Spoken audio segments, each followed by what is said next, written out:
Kun Shaashamannee duwwaa afur wanduma zoora bira jechuudha. Kun asfaaltiidha. Manni kun laftee kun karaan kobilistooniidha.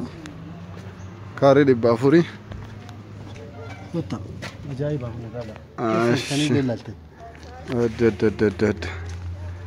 Green bagiriinii jedhama. Shaashamannee 04 wanduma zoora asfaaltuu akababii ነው። ቤቱ ማሻአላ ነው። እንግዲህ ውስጡም ገና እንገባለን። ያው እንደምታዩት ውስጡ ግሪን በግሪን በደንብ የሚያምር ቤት ነው። መሬቱ 400 ነው። 400 ካሬ ላይ ነው። በአስፋልትም ቅርብ ነው።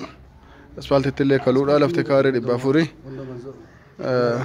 ከራጀል ቀባረ ጀረች አስፋልት ታኔት manni sollettaadha.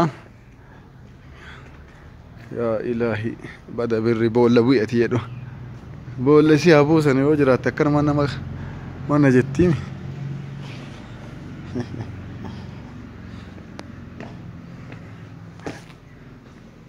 Kun kutaa tokko saalooniidha kun. Saaloonii diqqaa. Kutaa saaloonii fakkaata kutaan tokko jinuu kophaa isaatiitti. Kuno. Maashi. Kun koladariidha. Okay. Kun kutaa ciisaati. Kunillee asinillee kutaa biraati. Saloonii baasa.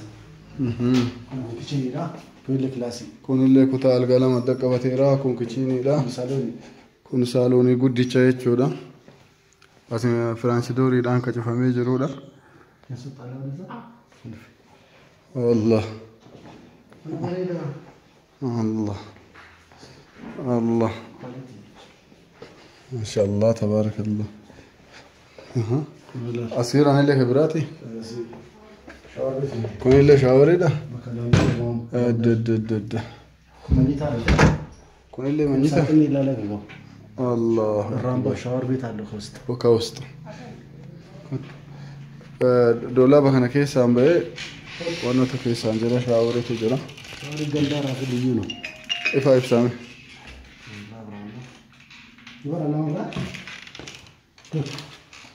مانا كيسان سنتني الله الله الله الله الله الله ما شاء الله تبارك الله غندانو غندا جايبات شاو آسا خان مالي